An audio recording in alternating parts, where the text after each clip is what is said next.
I still recall the precise moment my ordinary evening shattered into possibility.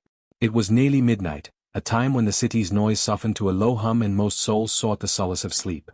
I had just finished a long day at work and was idly scrolling through my messages when I noticed an encrypted text pop up on my phone. The message was curt and mysterious, a series of seemingly random characters interlaced with symbols, and below it, a single line that read, "Tonight. 12:45, Shea Bell." My heart pounded unexpectedly as I read it over and over, wondering if it was meant for me. I stared at the screen, trying to decipher the hidden meaning. I wasn't involved in any clandestine business, at least not until now. My life, up until that moment, had been a predictable routine of office work, solitary dinners, and occasional weekend walks through quiet parks. Yet something about that message, the way it hinted at a secret meeting at a posh bistro, stirred a forgotten part of my soul. I remembered days when I craved excitement, when I dreamed of leaving behind the mundane for something wild and new. Could this be an invitation to reclaim that spark?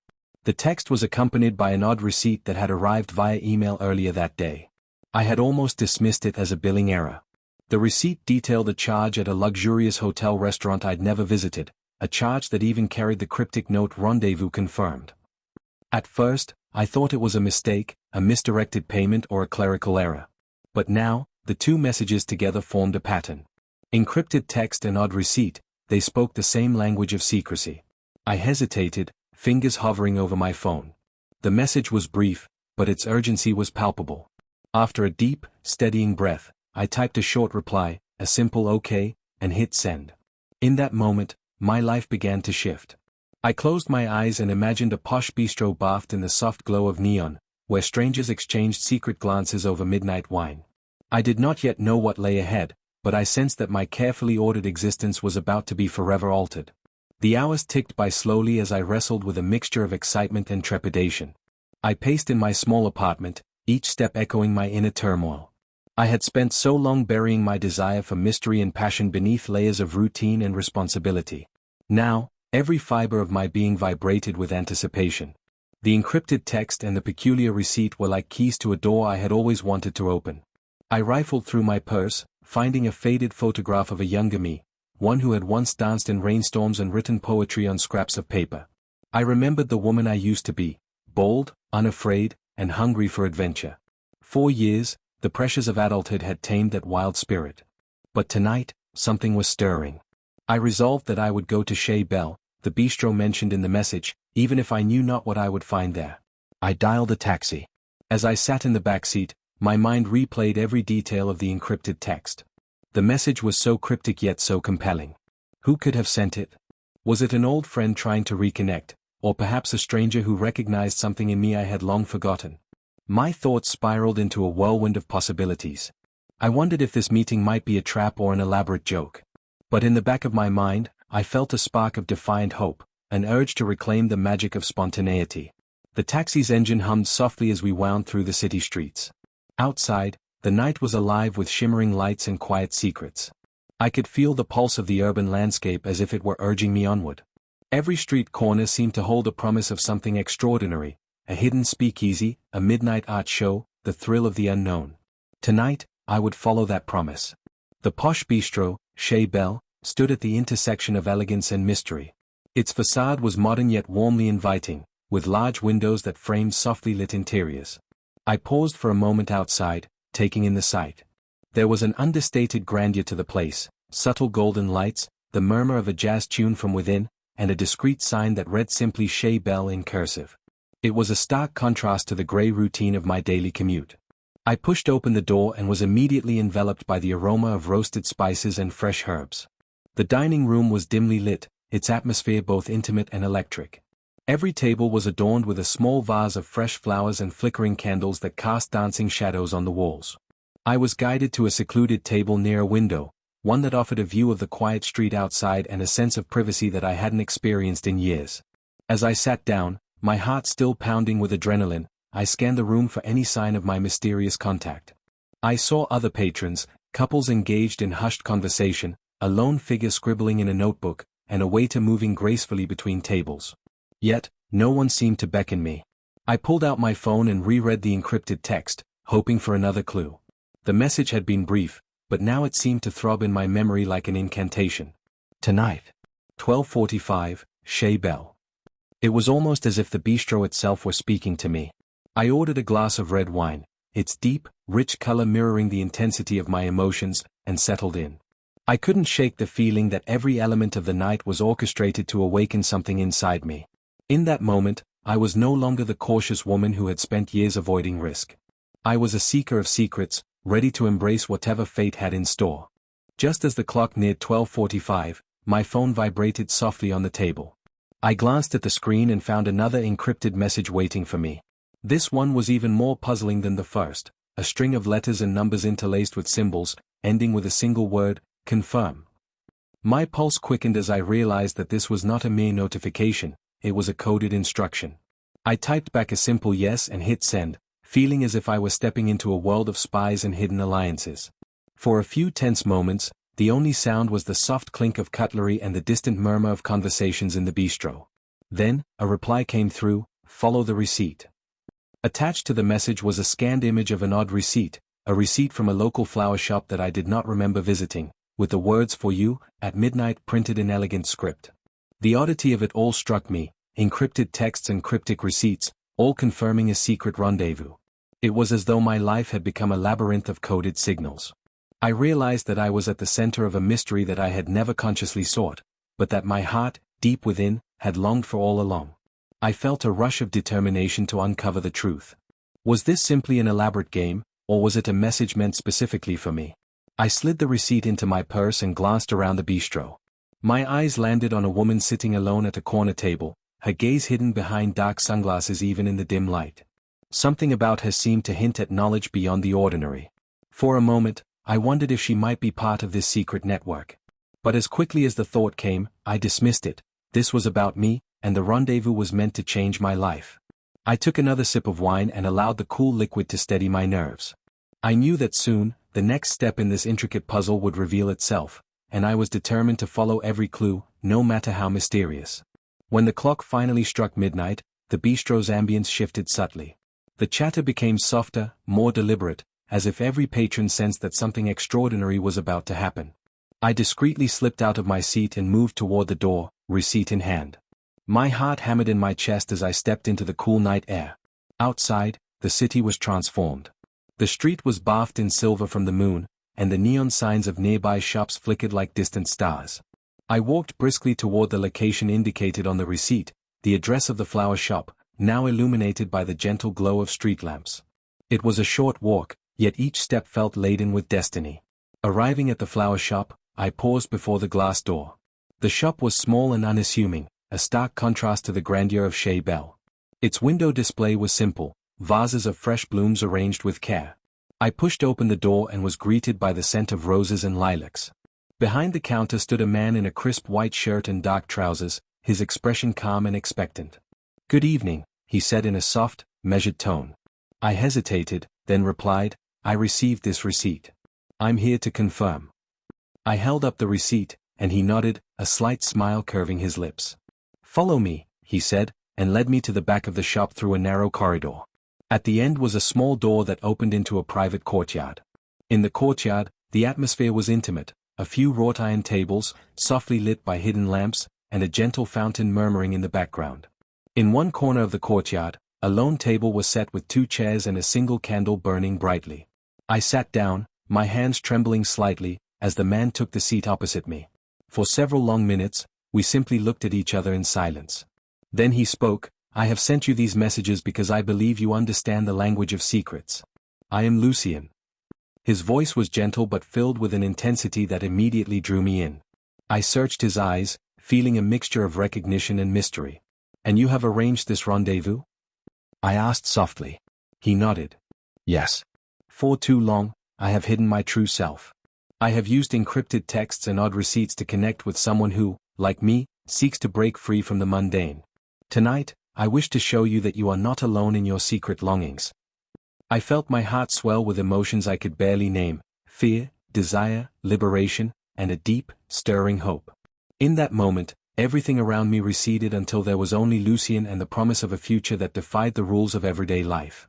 In the days that followed our midnight meeting, my life began to take on a new rhythm, a delicate interplay of mundane routines and secret glimmers of passion. Every day at work, I found myself distracted by memories of that hidden courtyard and the soft murmur of Lucien's voice. I began receiving more encrypted texts, each one an invitation to a discreet meeting at various posh locations, a quiet rooftop bar, a secluded garden behind an old library, even a hidden room in a downtown gallery. With each message came an odd receipt, a small token that confirmed his presence, a receipt from a tailor, a cafe, a bookstore, always hinting at the secret rendezvous that bound us. I began to document these moments in a leather-bound journal. I wrote of the thrill of waiting for his texts, of the flutter of my pulse as I stepped into those carefully chosen spaces, and of the quiet joy of being seen by someone who understood the language of encrypted desires. I recorded every detail, the scent of his cologne, the way the candlelight danced in his eyes, and the softness of his whispered confessions.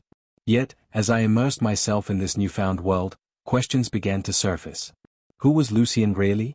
What secrets lay beneath his suave exterior? In our meetings, he would always speak in riddles about his past, a series of half-told stories that hinted at a troubled history, a life of hidden scars and stolen moments. I found myself wanting to know more, to piece together the fragments of his narrative like a puzzle. One rainy afternoon, after a particularly enigmatic meeting in a dimly lit library alcove, I gathered the courage to ask him directly. "Lucien," I said, my voice wavering slightly, "I feel as though you hide as much as you reveal. Who are you, really? What part of you is left in the shadows?" He paused, his eyes reflecting a depth of sorrow and longing. "I have learned that some truths are too fragile to be spoken outright," he replied softly. "My past is a tapestry of choices, both noble and regretful.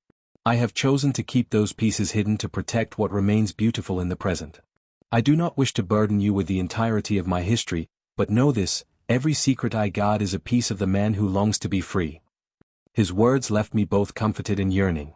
I realized then that the beauty of our secret meetings lay not only in the mystery but in the shared acceptance of our imperfections. Lucien's half-truths, like encrypted texts, were meant to be deciphered slowly, over time, as trust and understanding deepened between us. Days bled into nights, and our clandestine rendezvous became a tapestry of stolen moments. I found solace in the recurring cadence of his messages and the odd receipts that confirmed our hidden escapades. Each meeting carried its own atmosphere, a sense of intimacy that defied the public world we inhabited by day. One crisp winter evening, I received an encrypted text while sitting alone in a coffee shop. The message simply read, "Tonight. The rooftop of Le Jardin Noir. Bring nothing but your truth." Intrigued and somewhat apprehensive, I followed his instructions. Le Jardin Noir was an upscale bistro known for its panoramic views of the city skyline, a place where art and passion intermingled with every sip of champagne.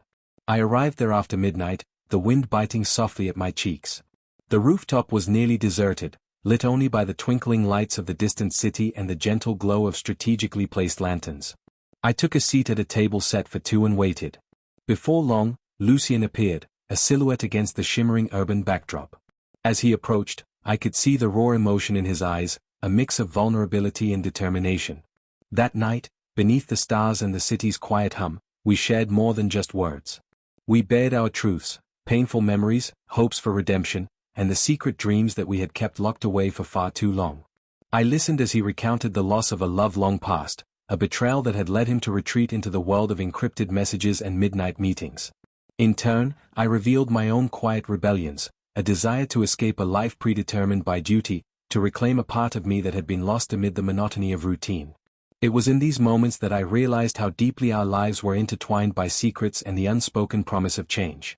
The encrypted texts and odd receipts were not mere tokens, they were lifelines, guiding us both toward a future where our past did not define us, but where every hidden meeting was a step toward healing. As weeks turned to months, our secret rendezvous took on a rhythm of their own. I began to notice subtle changes in the pattern of his messages, a slight delay here, an extra symbol there. At times, a text would arrive that hinted at urgency or uncertainty, as if the delicate balance of our secret world were teetering on the edge. One evening, while reviewing an old receipt tucked away in my journal, a receipt from a late-night delivery at an art gallery, I received an unexpected message. This one was different. The encryption was more abrupt, the language terse. It read, "I must vanish. Meet me once more at Chez Belle." No words. The simplicity of it chilled me. The thought that Lucien might be forced to disappear struck fear into the quiet corners of my heart. I rushed to Chez Belle that night, each step heavy with worry. The bistro was as elegant as ever, but the usual warmth in its atmosphere was replaced by a tense silence. I chose a corner table, my eyes scanning every entrance, waiting for him to appear. Minutes stretched into what felt like hours. Finally, in the dim light of a secluded booth, he appeared, pale and tense, as if burdened by a secret he could no longer keep. Without preamble, he slid into the seat opposite me. His eyes, usually so full of unspoken promises, were now clouded with fear. "Marina," he whispered, "I must leave. Forces beyond my control have caught up with me. I can no longer risk our meetings." His voice trembled, betraying the inner turmoil he had fought so hard to conceal. I reached out, grasping his hand in mine, my own voice barely audible. "Tell me what is happening. Please, don't vanish without a word." He looked away, struggling to meet my gaze. "There are those who have been tracking our messages, who see our secret as a threat to their order. I cannot say more, I only know that I must disappear for a while. I have arranged one final meeting. Trust that I will return, but for now, I must hide." Tears blurred my vision as I absorbed his words. In that moment, the encrypted texts and odd receipts that had once symbolized liberation now carried the weight of impending loss. I vowed silently that no matter the danger, I would hold on to the hope that our love, our secret love, was worth every risk. The night of our final meeting arrived with an intensity that defied the cold winter air. I felt as though every heartbeat was a defiant challenge to fate, every step toward Shea Bell an act of desperate hope. I dressed in my favorite black dress, the one that made me feel invincible, and arrived at the bistro with a mix of determination and sorrow. Inside, the atmosphere was hushed, as if the establishment itself sensed the gravity of the moment. I sat at our usual table, the one near the window, and waited in silence. The minutes ticked by slowly, each one stretching into eternity. And then, as if emerging from the shadows, Lucien appeared. His eyes were red-rimmed, his expression weary but resolute. Without a word, he sat down and handed me an envelope. "This is everything I can give you," he said, his voice hoarse. "Encrypted texts, odd receipts, photographs, a record of our secret meetings. When I return, I want you to have these, so you know that even in my absence, our love endures." His hand trembled as he pressed the envelope into mine, and I clutched it as though it were a sacred relic. I searched his eyes for comfort, but found only the promise of a painful goodbye. "I will wait for you," I whispered. He nodded, a single tear glistening on his cheek. "Until then, be brave, and let these memories light your way." And then he was gone. In that final moment, as the sound of his footsteps faded into the night, I felt both an overwhelming grief and a fierce determination to keep his memory alive. The encrypted texts and odd receipts, once mere curiosities, had become the tangible evidence of a love that transcended the constraints of our secret world. In the days and weeks that followed Lucien's sudden disappearance, my world turned inward. I found solace in the envelope he had left me, a testament to the time we had shared. I spent hours poring over each encrypted message, decoding the fragments of our secret language, and rereading the odd receipts that chronicled our clandestine rendezvous.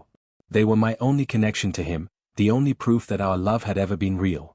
I began to compile a memoir, a journal of our hidden meetings and whispered promises.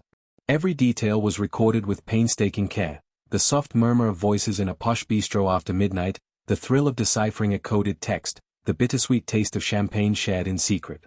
Writing became a way to keep him alive, to transform the pain of his absence into a celebration of the moments we had stolen from an indifferent world. Yet, even as I clung to these memories, the uncertainty of his fate gnawed at me. I reached out to mutual acquaintances, scanned obscure online forums for any mention of his name, and retraced every step we had ever taken together. But Lucien had vanished without a trace, leaving behind only a trail of encrypted clues and the lingering echo of his last goodbye. I often found myself sitting in that same bistro, alone at our usual table, gazing out the window at the city's restless nightscape. In those quiet moments, I whispered his name into the darkness, a plea to the universe for his return. The encrypted texts continued to arrive sporadically, sometimes as fragments of his voice, sometimes as cryptic messages hinting that he was watching over me from afar. And though I never received a clear answer, each message reaffirmed my belief that our secret connection would endure, even across the void of separation. Seasons changed, and life moved forward in its relentless cadence. I gradually rebuilt my existence around the bittersweet memory of Lucien. The memoir I had begun grew into a full chronicle of our secret rendezvous, a testament to a love that was both ephemeral and eternal. I found solace in art and music, in the quiet beauty of a handwritten note or the delicate curve of a wine glass. Every encrypted text that arrived on my phone, every odd receipt that surfaced in my emails, served as a reminder that our time together had not been in vain. Then, on a chilly spring evening, as I sat by my window watching the rain trickle down the glass, a new encrypted message appeared. It was simple, almost imperceptible: "I have returned." My heart leaped, and for a moment, I was overwhelmed by a sense of disbelief and hope. Could it be that Lucien had found his way back into my life? I didn't waste a moment. I hurriedly gathered my things and made my way back to Chez Belle, the bistro that had witnessed the birth of our clandestine romance. Every step was filled with anticipation, every heartbeat a drum of hope. As I entered the familiar, elegant space, I scanned the room for any sign of him. And there, in the quiet corner by the window, he sat. His eyes met mine, soft, luminous, and filled with unspoken apologies. "Marina," he said softly, as if afraid the sound might shatter the fragile magic of our reunion. I rushed to him, and in that moment, the months of absence melted away. The encrypted texts, the odd receipts, the secret meetings, they were all threads in the tapestry of our love, weaving us back together across the chasms of time and uncertainty. He explained, between whispered confessions and quiet tears, that the forces that had driven him into hiding had finally abated. His return, though uncertain, was a promise to begin anew, to rebuild the secret world we had once shared, this time with greater openness and understanding. In his arms, I found not only the love I had longed for but also the strength to embrace a future where every hidden message was a beacon of hope rather than a reminder of loss.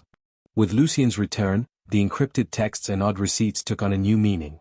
They were no longer symbols of a painful separation, but cherished relics of a past that had ultimately led us back to one another. Together, we began to imagine a life that was no longer confined to secret meetings and midnight rendezvous, a life where our love could flourish in the open, unburdened by the need for coded messages.